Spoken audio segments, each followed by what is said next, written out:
Hello and welcome to Mandibil. This is the next installment in my series of deconstructions of Keith Frankish's lecture series on YouTube called, I'm not even sure what the whole series is called, Illusionism, I guess. Lecture 3 is where we are now, the case for illusionism, some 1 minute and 25, some one hour and 25 minutes and some seconds into this lecture. And we're dealing with UFOs, and I don't remember exactly the arguments. We were in the middle of something here, and I wanted to stop before the 1 hour mark of my recording, so that it will upload to Odysee automatically, which is sort of a good round number, 1 hour, right? It's arbitrary, but I wanted to mention that I have uploaded 32 parts of my own recording of doing an OP of my Elden Ring avatar in my what's it called? My character in Elden Ring, an astrologer, and I've OP'd it, which means when you OP a character, you go around finding all good stuff to upgrade your character without going into the game as such, right? So we're sort of sneaking around, finding bits and pieces here and there to upgrade yourself to a higher level, so you start out so overpowered, which is the meaning of the word or the term OP, right? Excuse me for spamming your spamming your what's it called, your inbox with 32 Elden Ring videos. If you're not into gaming, well, just skip them, right? And I didn't want to create a whole new channel for this. I'm not going to make gaming videos. I just wanted to put it out somewhere, right? So it might inspire somebody to, make an OP astrologer in Elden Ring. I can recommend Elden Ring, which is sort of the latest installment in the series of games, usually called something like Bloodborne. What's it called? Soulsborne. It's a combination of various games, particularly those called Dark Souls. There's also called Bloodborne, a game called Sekiro, which I haven't actually played. And the latest one is an open world Dark Souls kind of game called Elden Ring. And if you like a challenge, and if you're not too annoyed by being pressed down regularly and losing your progression and keep coming back, then it might be a game for you, right? But you certainly have to. I wouldn't say you have to be masochistic in nature, but you certainly have to have a certain level of persistence. Keep pushing forward, no matter how much shit is thrown in your face, right? It has really its moments. There are also sort of things I would like to be different in the game, but I have made a review of it, maybe 1 or 2 reviews a year back or so, right? Or 9 months or so back. So this is just, the state of my level of playing. There's a few hiccups here and there where I screw up, right? But that's natural. But I like to OP. If it's the first time, I'll just comment on this, right? If it's the first time you play a game, I would say just play it without doing any walkthrough or any guides or anything. Just have that first impression of a game. It can be difficult with games like Elden Ring, on Dark Souls and so on, but it's a part of the allure of the game that, in general, a game is not made to be overpowered or with guides and so on, right? It's supposed to be played just head on, sort of, right? So the first time you make a playthrough of a game, I encourage to do it like that. But then personally, the second or third time around, I like to OP. I like to overpower or see how far can I get without actually starting the game, right? There's also a game that I like very much, which is called Kingdom Come Deliverance, which is about 4 years old now. And the latest rumor is there are actually coming KCD2 or Kingdom Come Deliverance 2, which I really hope. A great medieval role-playing game, but you can also overpower that one, right? You can level up a lot of your stats to be sort of overpowered compared to if you just head down the road of the story in the game, right? So I like to do that as an added challenge in the game.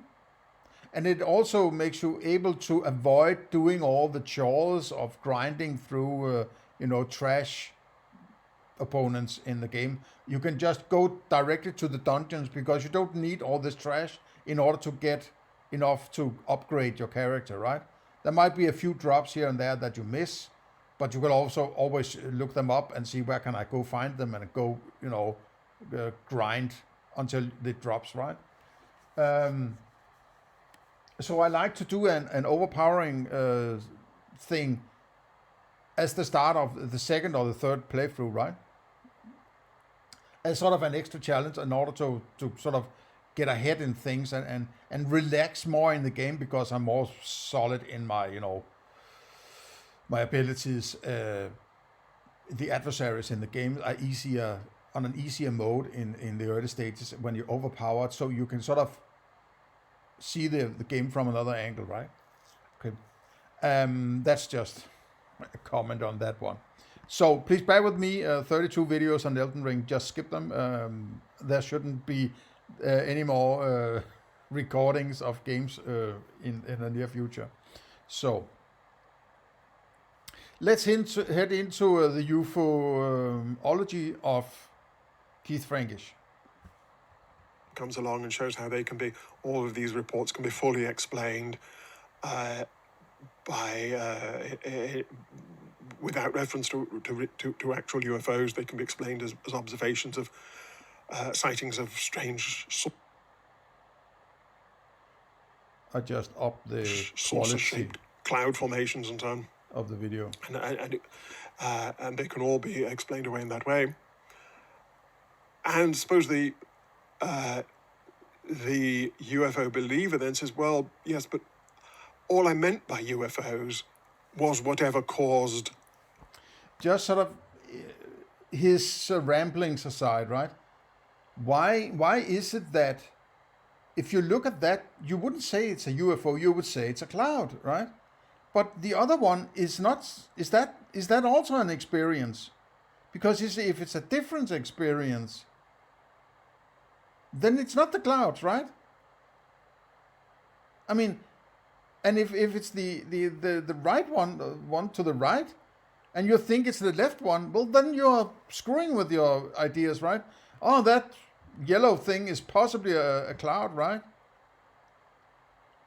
So it's sort of he is connecting the dots in a way that so he gets to the result he wants to get to, right? He's interested in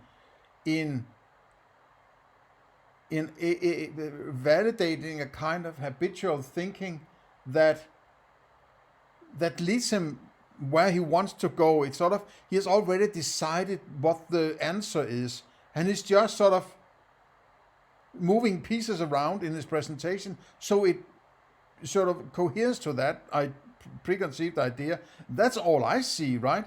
And these examples, it's a really, really, really bad way of presenting something in these slides, right?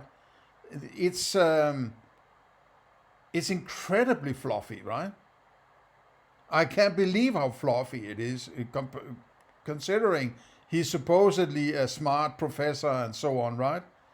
Is this the standard he wants to go with, right? I would kick myself in the behind creating stupid shit like this, right? And referencing to, popular TV series like X-Files and so on, like using Star Wars or Yoda in your presentation, just, to add to that nerdiness or something like that. Or, it's, I don't, just give it to me straight up, right? No bullshit. if you can't just present your argument and say, here it is, right? If you have to bring in all sorts of, this guy said 50 years ago, and that girl said 75 years ago, and this guy said 20 years ago this, and this sounds like it could be, and I would like to take you this seriously, but I don't know if it's right, but it could be. I don't just, refute it out of, stop this shit, man, right? Just give me the fucking argument, right? Don't blow it up in this. Don't hide it in all this whipped cream, right? It's this huge box of an argument, and when you try to unpack it, there's just a little, something inside that says, go look at something else over there, and then you go look there, and you try to find this fucking argument, and some point you say, I don't give a fuck about this argument. I can't find it anywhere, right? Okay. The beliefs about them, whatever caused the reports. So, really, UFOs, it turns out that UFOs are just clouds. And so I still believe in UFOs. You've not debunked my beliefs at all. You've just shown me that I'm really So apparently his idea is, if you can't rule out that it's a cloud, you better consider it a cloud and not a UFO, right? But that's also, who gives a crap about UFO? Yeah, if some machine landed in my backyard and I looked out and some little green, beings entered out of the door or something, I would sort of be, okay, this is fucking, but it might be, somebody making an elaborate joke, or it might be, recording a movie, or, whatever, right? It's like, Pink Floyd has recently remastered, or somebody remastered the Pink Floyd album called Animals, and the sound has been upgraded, or so they say, not to my ears, it has been too brightened up, right? It has to be darker, right? The 70s was a dark period. But there's a famous cover, if you know, that power station around London, I think. And then, because it's about animals, the designer, or the hypnosis group, and Storm Thorgerson, which was, the prime motor on this one, right?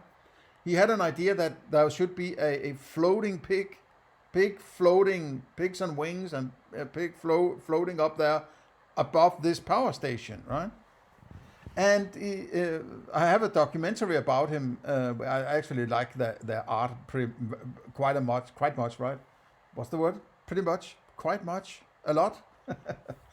And he elaborates on this photo seance where this pig just suddenly started to float away, right? And he sort of, fabulated about what would be the airline system and airline pilot, this pig flying around. But it could fall down, and flying object. What is a flying pig? If I told you, well, I saw a flying pig out there, you would say, what the fuck, right? Are you fucking crazy, right? No, there was a big flying pig, right? It looked a little stiff, right? Looked like a balloon, but it had pigginess, right? It was flying. It's an unidentified pig object, right? So it's like, how do you know these things, right? You don't. You're just adhering to your habitual thinking or your automatic rejections of something that is out of the ordinary as not being, right? You can't rule it out. You can't be so. Your argument has to have some rigidity. There has to be some either or at some point. It can't just be this gray area floating stuff that there might be something. You can't rule out my argument, something like that. There has to be something where I say, is it either this or it's not this, right? Otherwise, it's just a bunch of words you're throwing at me, and in the hope that I'm not rejecting you outright, right? A believer in clouds. Well, I'm glad you could take that view, and it it preserves realism of a form.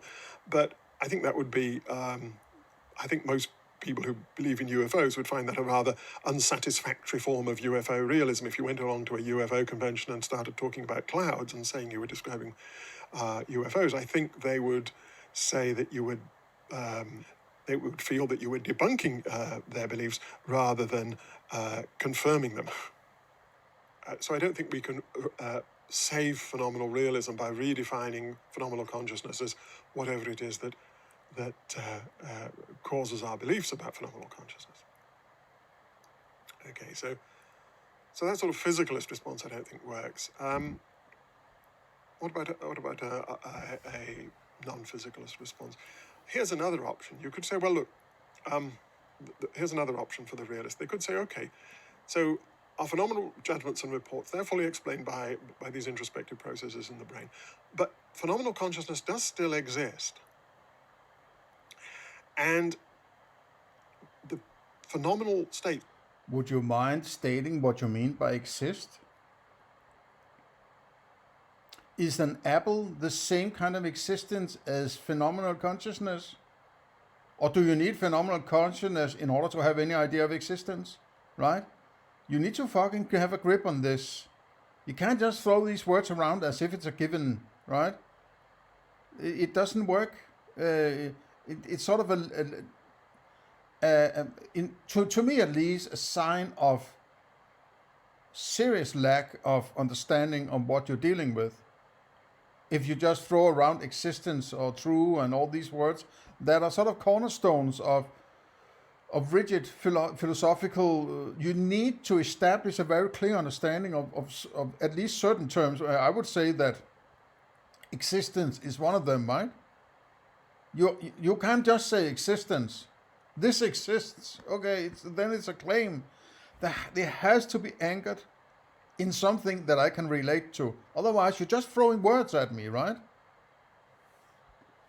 It's that we're in correlate reliably with the reports and judgments that we make. So when the introspective processes in the brain dispose us to judge that we're having a pain quality, say, we actually really are having a pain quality. The pain quality is quite independent of what... I have an idea that this is sort of a side note, right? He's possibly a very intelligent man. I wouldn't be surprised if he had an IQ like 130 or something like that, right? Or maybe more, maybe less, who knows? I'm in the 120s, right? Possibly around 120, I would think, at this point in my life, right? I used to be a little higher, but you know, you get wiser by the years, but you don't necessarily get more intelligent, right? That if you are very intelligent, the more intelligent you are, the deeper you are connected with abstractions and patterns and systems, right? Very intelligent people are very good at sort of chess or you know, these puzzles that are sort of very challenging for, you know, normal people, let's say, right? They're very good at that. They can see these patterns very, but these are abstract. There is no pattern other than the pattern you recognize yourself, right? So it's like, I have a sense that the more intelligent you are, the more there's sort of a switch over from the lowest intelligence are much more in their sort of everyday, you know, if I eat this, how does it taste? Okay, if I do this, what do I get out of it, right? It's more like direct experience with reality, let's say, right? While as you get more and more intelligent, it seems you get more and more isolated, you would say, into your abstractions, and you work and you are abstracted from reality, so to say, right? And academics don't like, and I'm in that sense, you could say I have the same mentality as an academic. I don't like too much, you know, physical work, right? I mean, I can do it, but it's not something that gives me much, right? I like to use my brain, right? But I am not a Mensa level of intelligent, right? Because I think you leave something.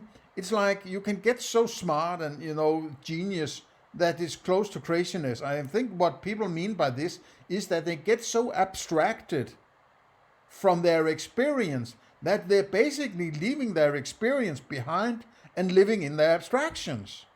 I think that that's a big problem for academia, that it attracts people of higher intelligence and then they roam around in their, abstractions and never really is in contact with reality, and it makes them able to argue that shouldn't really take these experiences seriously, right?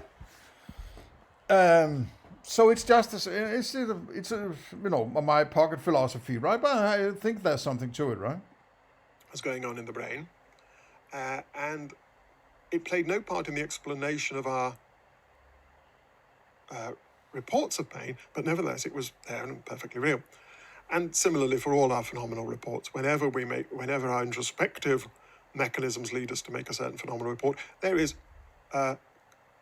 coincidentally an actual distinct phenomenal state that fits that description.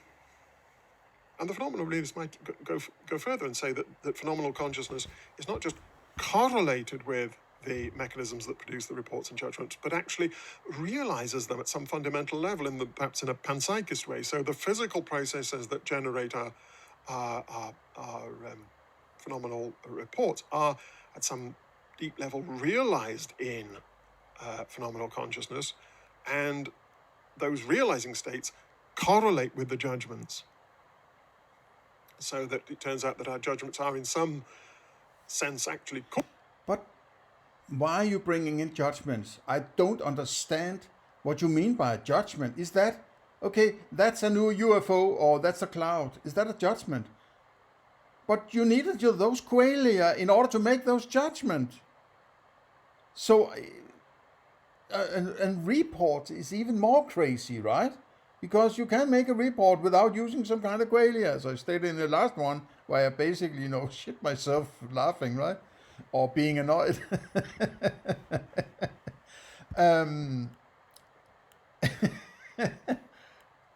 It seems like he is going around in the same little circles over and over and over and saying the same thing that he could just present in a slide that 15 minutes or something like that. If you ask me, why does it take so long to say that it could possibly be avoided to use qualia or take it seriously? If that's what takes you 7 hours to tell me that you might be able to take this argument seriously, right? I need more solid philosophy than this in order to have any... I'm not taking anything on face value here, right? It's also why I do these deconstructions, because then you get down to the meat of the matter, basically, and can point to actual arguments that seems maybe both good, maybe also very bad, right? So, okay, let's go. I hope he gets to something. He seems to be saying the same thing over and over again, right? Caused by consciousness and correlate with consciousness, and so are true and, in a sense, caused by consciousness. So that seems like a possibility for the phenomenal realist. So conscious states are distinct from, but correlate with the states that generate our phenomenal judgments, and they might also realize those states, and so be causally involved in the production of the reports and judgments. Again, that seems a possible position. I've called it lucky phenomenal realism because it's even if consciousness weren't there and weren't realizing the introspective processes would still be generating exactly the same judgments and reports. So it's lucky that consciousness is there and is correlated with those judgments and reports and is actually playing some sort of causal role at some level. And I think we can bring out how lucky this is by again making a comparison with UFOs. It could be that all UFO reports are, in fact, can in fact be fully explained by sightings of natural phenomena, the strange weather conditions, strange clouds. I think that's what's a natural phenomena? You have no preconceived insight in order to explain why or how to justify Well, how do you get to this? Right? You keep bringing in these sort of comparisons that sort of you just grab out of nowhere. And I would actually say you grab them from your experiential world, from your qualia, right? Or your cognitions among the qualia. It's all based on qualia at the bottom, right?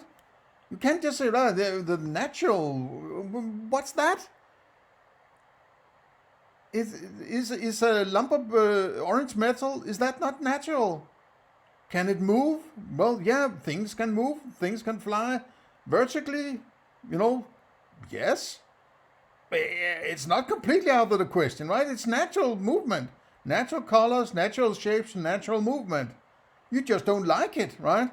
So you say it's a cloud instead because that makes you, whatever. It's just a stupid argument. I'm not into UFOs or anything like that.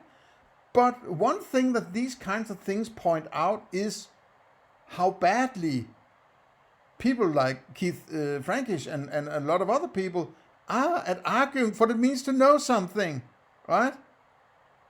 It's a sort of the debunking, the opposite side of the conspiracists, right? They are, if you can't prove it differently, the official story is correct, right? That's a fucking stupid philosophy and thinking, right? If you can't disprove it, man went to the moon, right? Okay. That's not scientific, right? That's not scientific. So it's at this handheld low level, he can't even argue in a rigid manner. I would say, right? And it feels like he usually wants to stay in these high level abstractions and terms. And now he's sort of coming a bit down from the ivory tower, talking to the little people and showing some funny pictures with X-Files and UFOs. And isn't it funny? Look at those. Oh, by the way, you shouldn't take your, qualia seriously. But let me show you some qualia, right? Lenticular cloud. But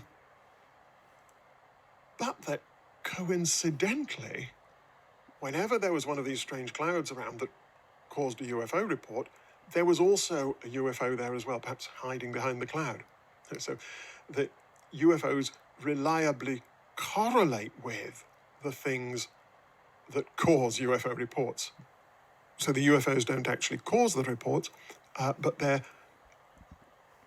But it's a report is not metaphysics, right? It's not philosophy to come and tell me that you have heard somebody say something, right?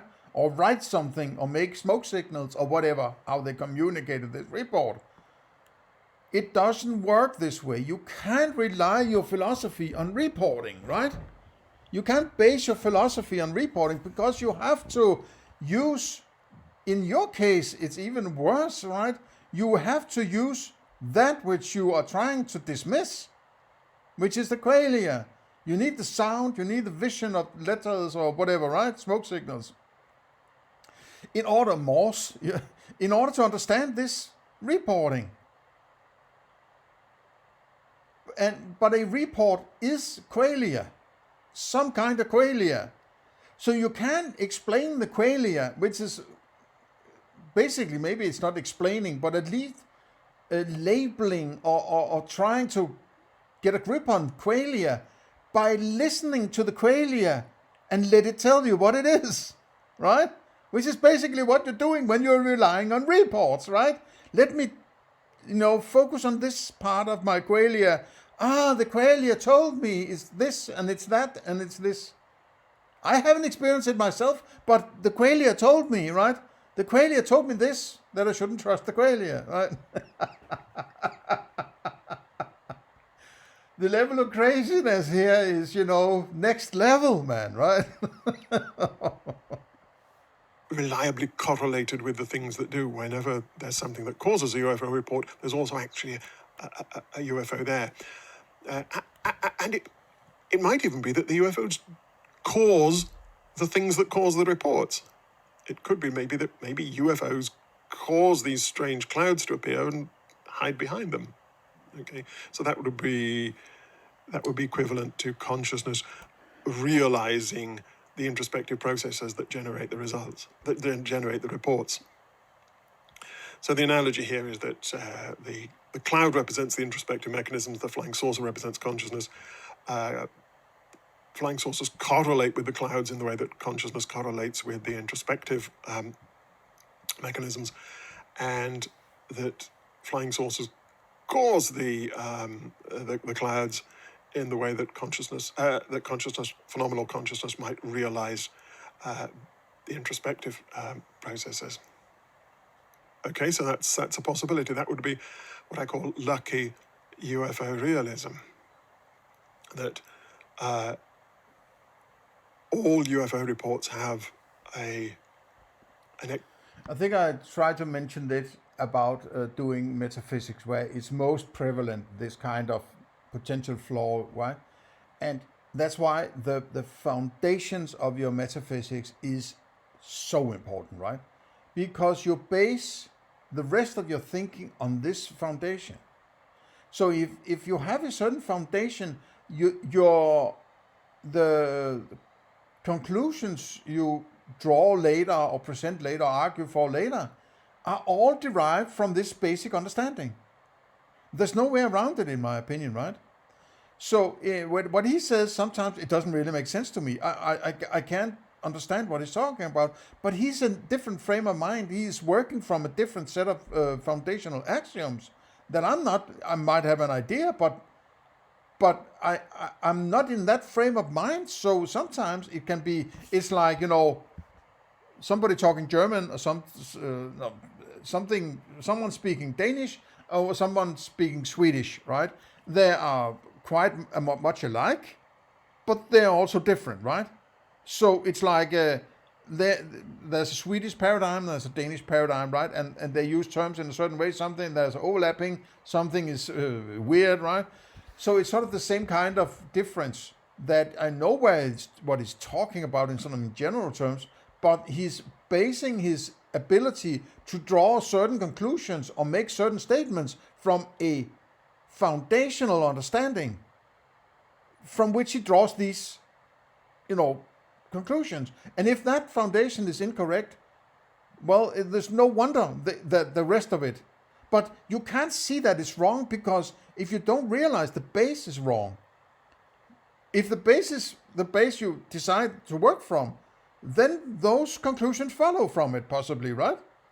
So it's sort of, oh wow, I made this conclusion, Yeah, but if you are not, if you haven't gotten the right foundational start, those drawn conclusions might possibly be wrong. I would consider them wrong, right, or incorrect. So it's so important to have this foundation in metaphysics settled. I can't stress it enough how important it is, because you are inevitably going to go wrong somewhere, right? And a good indicator that at some point you have gone wrong is if you pop into something like the hard problem of consciousness, right? And you then have to argue away all your experiences, basically, right? While at the same time using all these experiences to explain all sorts of stuff, including explaining some of the experiences away, right? So that should ring a bell that that's something that might not be working here, right? So, okay. Explanation that doesn't mention UFOs, but they all happen to be true and were in fact caused, at least indirectly, by UFOs. And that would be a lucky form of UFO realism.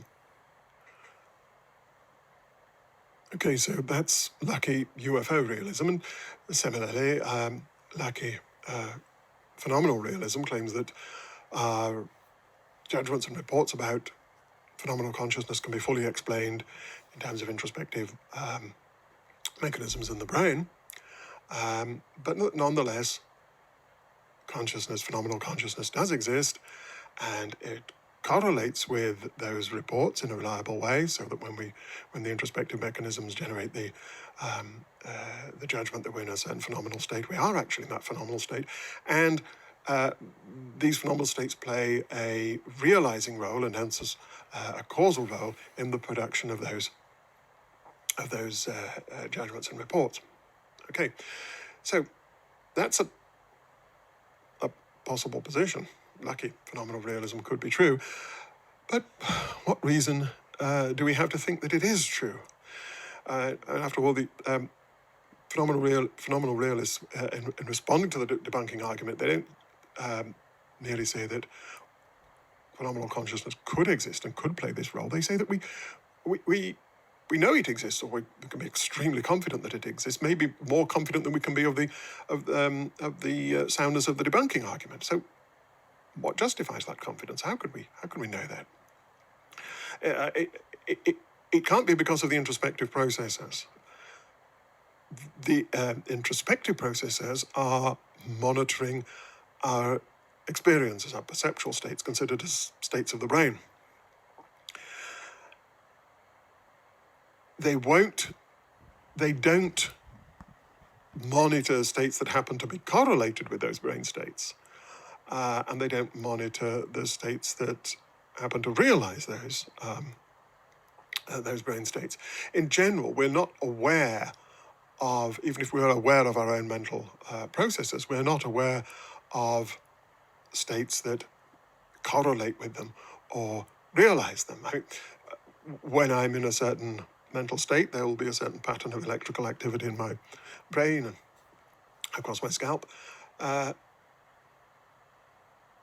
even if I'm introspectively aware of being in that mental state, I won't be introspectively aware of that pattern of electrical activity, even though it correlates with the mental state. I'd need some separate kind of introspective mechanism that tracked the patterns of electrical activity.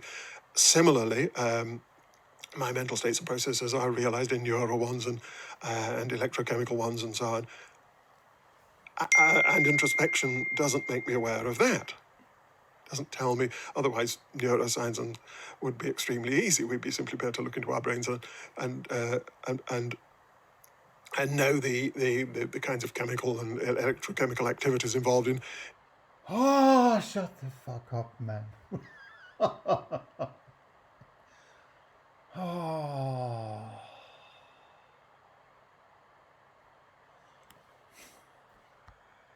Who the hell is married to this guy, right? It must be boring, man. In realizing our mental states. So introspection isn't going to make us aware of phenomenal consciousness on this view. But it's going to make us think we're aware of it. So then there's a challenge for the phenomenal realist, a problem for the phenomenal realist. They want to say that we do know that we're phenomenally conscious. We do know that we're in pain, and that our belief that we are is justified. If introspection isn't providing that knowledge and justification. So, if is a belief and it's justified. Now, in order to be Platonic about knowledge, you just need to call it true also, then you have knowledge, right?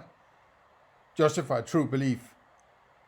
So, that uses realism. I know this is a term for a special kind of thinking, but realism is something that relates to being real or reality, right? And then what is that is true?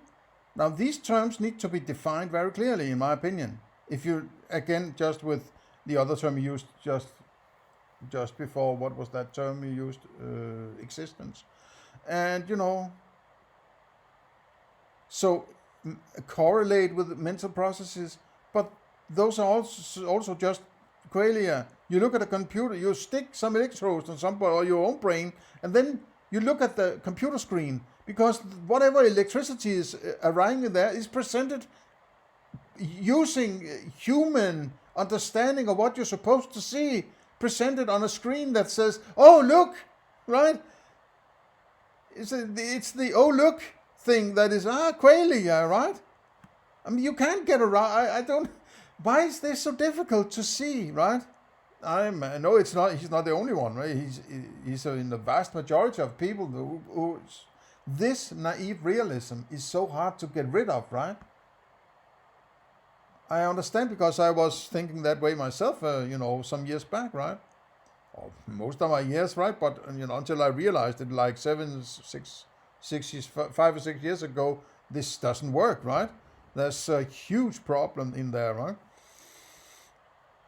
But it's just, stop throwing all this fluff at me, right? Be precise. If this is important, you want to make sure that people get to this core of this shit, right? It seems to me like you don't want it to be easy to figure out what the hell you're talking about, right? So you want to hide behind a lot of words and fancy stuff, right?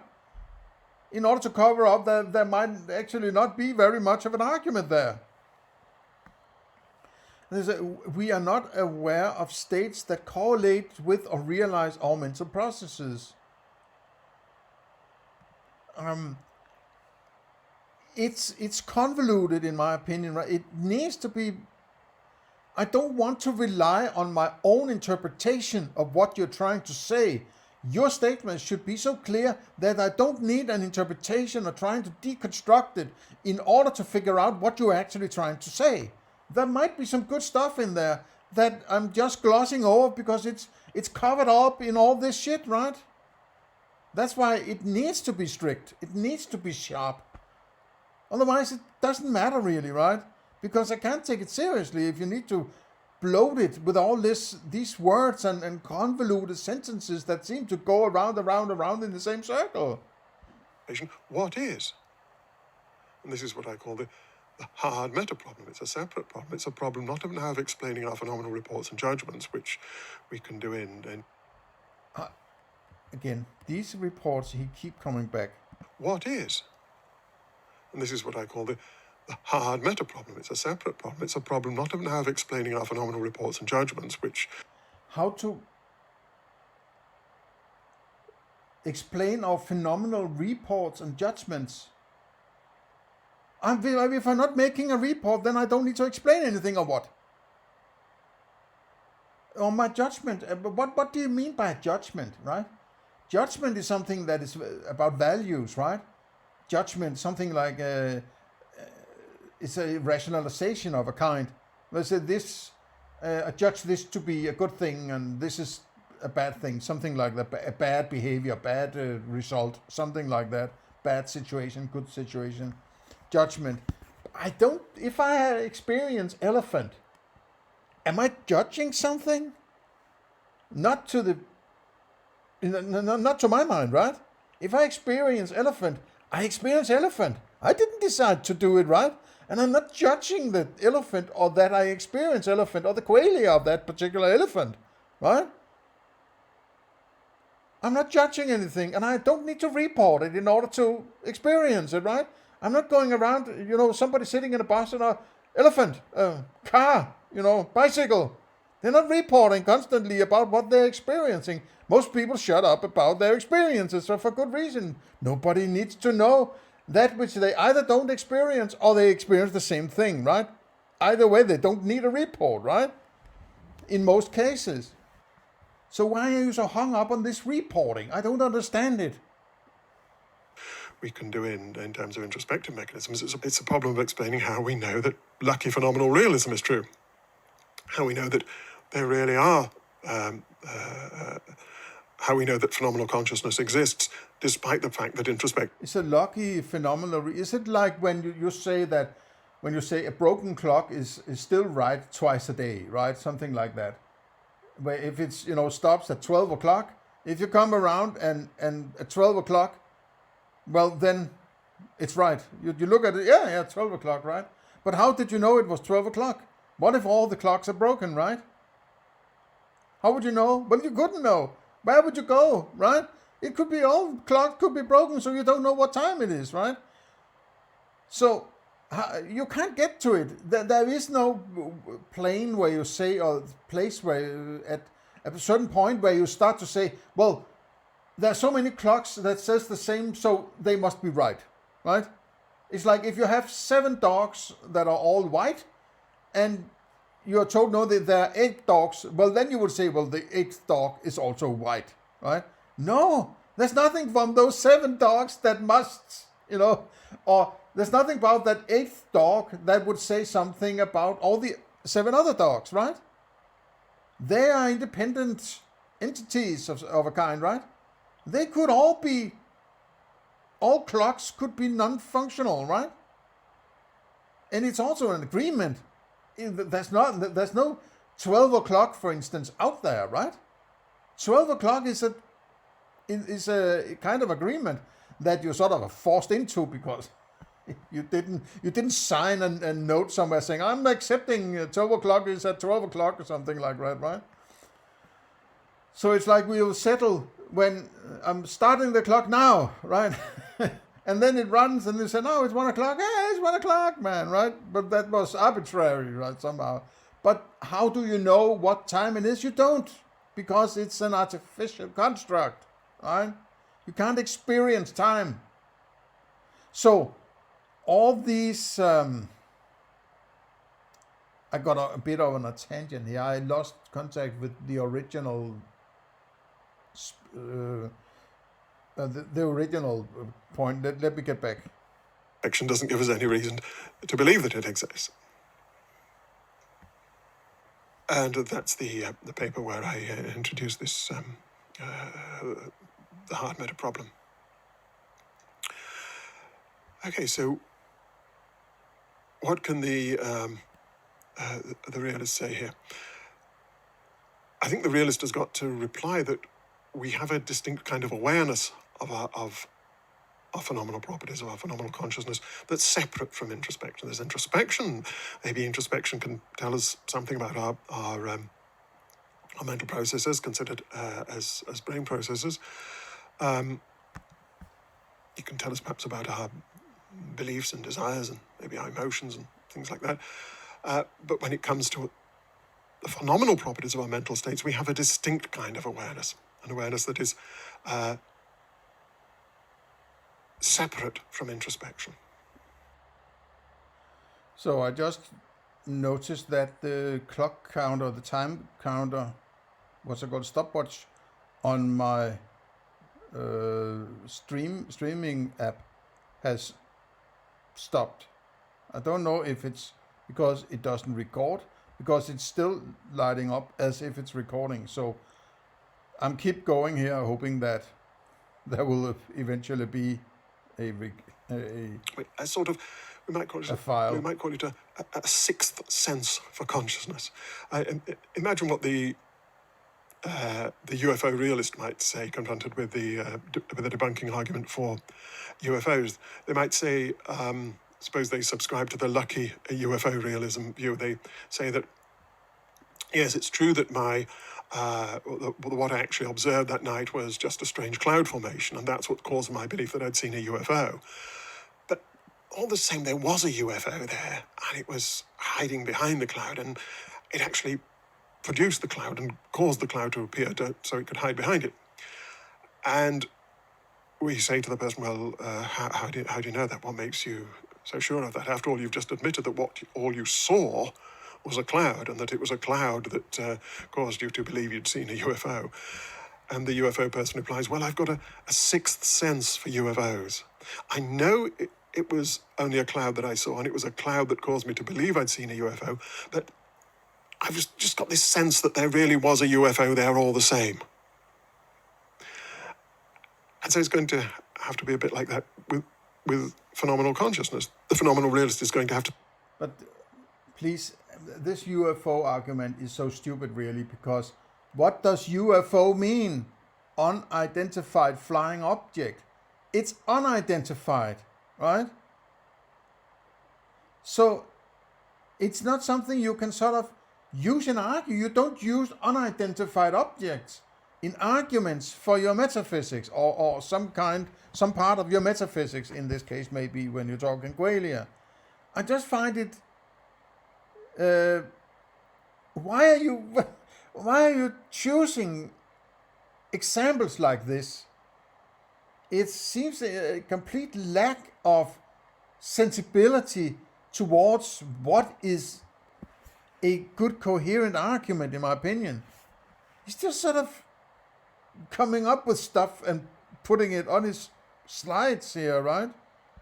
To say, well, I know that my beliefs about phenomenal consciousness, my belief that I'm experiencing phenomenal pain, say, is produced by these mechanisms in the brain, okay, which aren't actually sensitive to phenomenal consciousness. But nonetheless, I know that phenomenal consciousness exists, that phenomenal pain is real. I can tell that in some other way. I've got some further sense for my own phenomenal states that's separate from introspection, or that supplements introspection, a sixth sense for consciousness. And indeed, many phenomenal realists... a sixth sense. Now he's talking about an extra avenue, integralia. Right? I mean, a sixth sense. Oh man, where the hell are you going? Be careful what terms you use here, right? Don't make it so popular that it screws with the cohesiveness of the argument. I don't like this.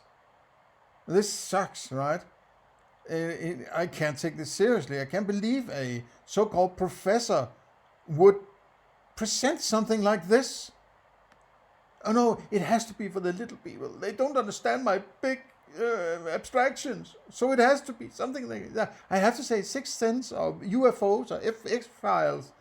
That would be, the little people. They are sort of half stupid, so they need it this way. They can't understand my big thing, right?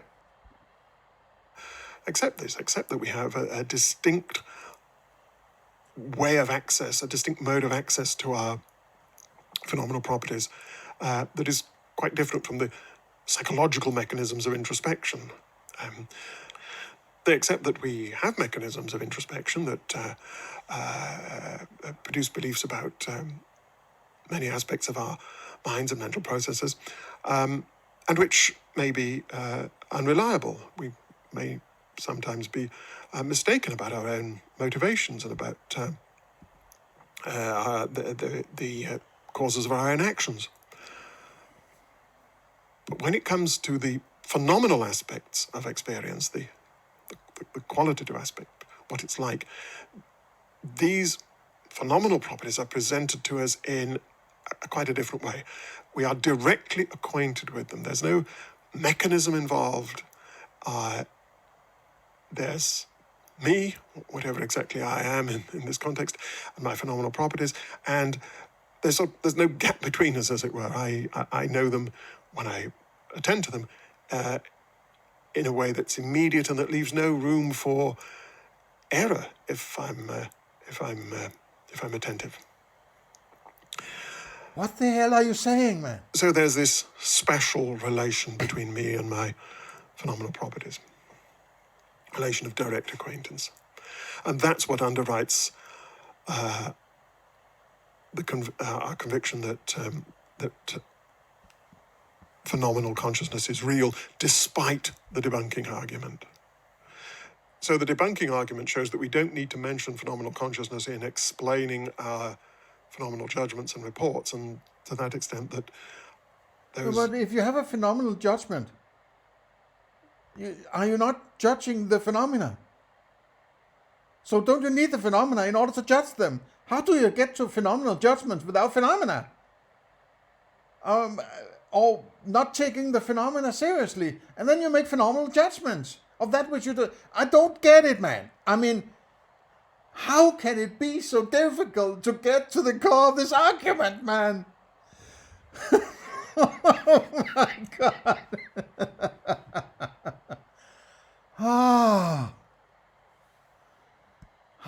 Man. And thinking that people are forced to pay for his shitty philosophy, man, right? This is why you shouldn't be forced to pay for anything, right? because you need to judge whether or not this is a good thing to pay for in your own understanding of the world. That's why you need philosophy, so you can make this judgment for yourself. You shouldn't, you must pay for my life, but you can't change my philosophy. You can't, no. You just have to hope that I would sit down in Moscow and present in 6 hours whatever I have come up with, but you have to pay for it, of course, right? Fuck off, man. This is medieval. It's like the fat priests of the past centuries, right? The academia has become, the aristocracy and priesthood of the world, right? You have to pay for their life, right? In the golden days, it was the priest and whatever these guys you had to pay for, right? Now it's the academics telling you how you should think, right? I don't give a flying fuck about this philosophy. It sucks. I want it to go away, man, right? I want it to be defunded. Nobody should pay for this shit, right? Oh. Judgments and reports don't give us any reason to believe in the existence of phenomenal consciousness. But we have a separate kind of access to phenomenal consciousness which underwrites our conviction that it exists and allows us to resist the conclusion of the debunking argument. We're directly acquainted with our phenomenal properties, and that gives us an assurance, a conviction of their existence, which can't be undermined by the debunking argument. So, and this relation of direct acquaintance is often described as simple and primitive. What that means is, if we ask, well, what kind of relation is this? What's involved in something in a person being acquainted with their phenomenal properties? What sort of relation is it? What mechanisms are involved or whatever? The answer is there's nothing really to say there. It's a primitive relation. People are just primitively acquainted with their phenomenal properties, their own phenomenal properties. Primitive? Oh, man. Now that's bordering on, patronizing, right? You stupid little fuckers, right? You're simple and primitive. I am living in my clouds of abstractions, and I don't need qualia, right? That's for the little people, right? Fuck off, man. And there's nothing more to say. There's no further explanation to be given of what the relation is. Now, one problem for that view, I think, is, that doesn't sound... I think we have to stop here. I just checked my file, even though the counting has stopped in my recording. It seems we are getting close to an hour as far as the file tells me when I look at the file that is being created. Hopefully it is being created correctly. And I think we will stop here at the 1 hour and 43 minutes and 20 seconds, hoping that I will be able to get it done right. My God, man, I have spent like 20 minutes of his, and we haven't gotten anywhere in these 20 minutes, right? I mean, what? I'm getting more and more annoyed with this guy, right? Holy shit, man, right? He is fucking annoying. I mean, it's incredible, right? Yes, qualia are important. I would say they're very important, but they're not everything, right? There's a lot of other things to discuss when you're doing philosophy. He can spend 6 hours trying to refute this, right? What if he would make a treatise on philosophy in general? Would it take something like 17 years or something to get it through it, right? This is complete overkill, right? You are drowning the core argument in all sorts of fluff and stupid nonsense, right? It might not be nonsense, maybe that's a strong word, but you're drowning the core argument in thousands of ridiculously unimportant things that covers up the core argument. So the people listening through this after 6 hours, they might be even more confused than when they started, right? If you just made a PowerPoint presentation in half an hour or 45 minutes, getting to the fucking point and saying, this is my statement, goodbye, right? That would be much better, so we understand where you're standing, right? You're camouflaging your lack of ability in philosophy in all this fluff, right? Okay, please share, like, and subscribe, and leave a comment, or consider joining the Discord server linked below. And otherwise, see you in the next one.